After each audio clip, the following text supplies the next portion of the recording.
Hey everyone, and welcome. Today, we're going to dive deep into the code behind a truly successful career. And I'm not just talking about one that looks good on a resume, but one that actually feels meaningful, on the inside. So let's jump right in. I want to kick things off with a really big question, and I want you to honestly think about this for a second. Are you building a great career, or are you building a great life?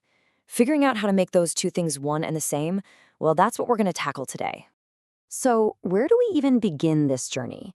Well, it all starts with understanding our own internal code. See, it's not just about having the right mindset, it's about something that runs much, much deeper. We're talking about the critical difference between your heart set and your mindset.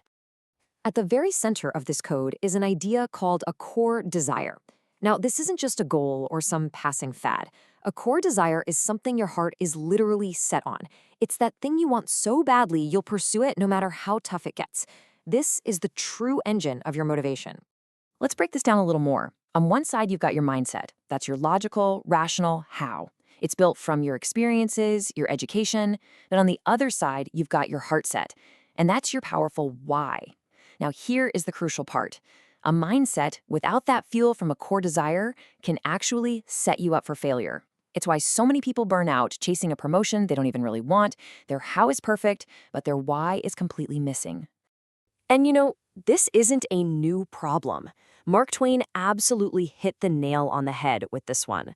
It's not just about achieving your goals. It's about knowing which goals are truly yours to begin with. Figuring out that core desire is the most important and, often the hardest first step.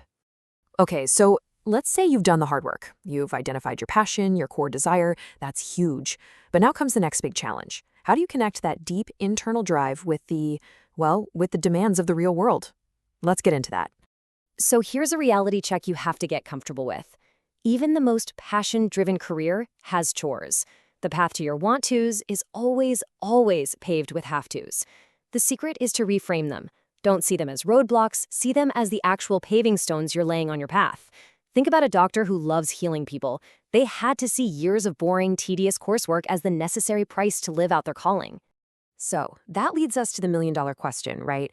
How do you actually handle that daily grind, all those necessary but totally unglamorous tasks, without letting it kill your passion? The answer lies in adopting a very specific professional mindset. And that philosophy, that mindset, is what we can call the workmanlike creative. This is the essential bridge that connects your big creative vision to getting things done in the real world. Now, this workmanlike view, let's be clear, it's not about selling out, it's about showing up.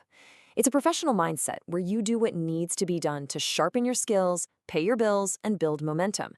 It means being a disciplined craftsperson, not just an artist waiting around for the perfect bolt of inspiration. And here is a perfect, if kind of gross, example. To get an article written, a writer named Skip Press once had to eat nothing but pizza for 8 days in a row. Now that is a serious have to on the path to his want to. It's just a great little reminder that even a dream career is still a job, and some parts of it are not going to be pretty. And this quote from him really drives it all home. Creative, passion-driven work is work. Real, hard work.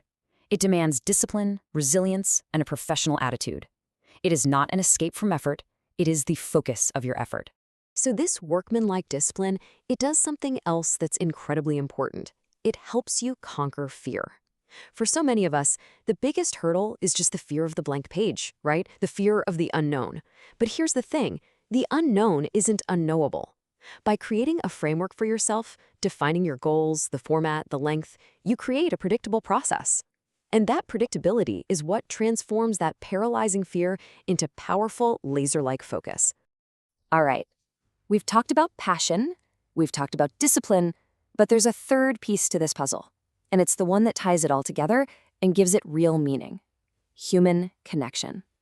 I mean, this quote from Khalil Gibran just reframes everything so beautifully. It suggests that all that hard work, all that discipline, it's ultimately an act of love. It's a way of making our care for others and for the world into something real and tangible. Let me tell you a quick story that just illustrates this perfectly. There was a manager who noticed that one of her best employees, a teenager who was working really hard to make ends meet, was accidentally left out during the company Christmas party. He was the only person who didn't get a gift. So seeing this, the manager quietly went out and bought him a $19 baseball glove. Nothing fancy.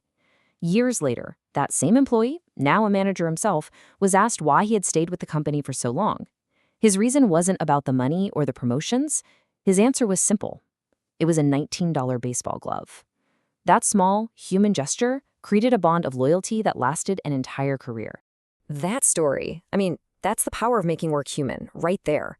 So now let's see what happens when we combine that idea with our heart set and our workmanlike discipline. That's when we unleash something truly incredible. This is what's called the conquering force. Think of it as this amazing internal energy that just gets unlocked when you align your passion with your actions. It's your natural ability to overcome anything in your path simply because you're finally chasing something that truly, deeply matters to you. So here it is, the whole blueprint laid out. Step 1, identify your core desire. That's your heart set. Step 2, adopt a workmanlike, disciplined plan to go after it. Step 3, ground all that hard work in real human connection and meaning. And when you combine all three of those, you unleash your conquering force. Ultimately, this is the entire formula. Real, lasting, and fulfilling success isn't about just one thing. It's about this powerful internal engine, this combination of what you deeply want and the unstoppable force that gets unlocked when you go after it. And so I'll leave you with one final question, just for you. Forget for a minute about what you think you should do. Forget about what other people expect. And just ask yourself this. What is the one core desire that, if you truly, fully pursued it, could change everything for you?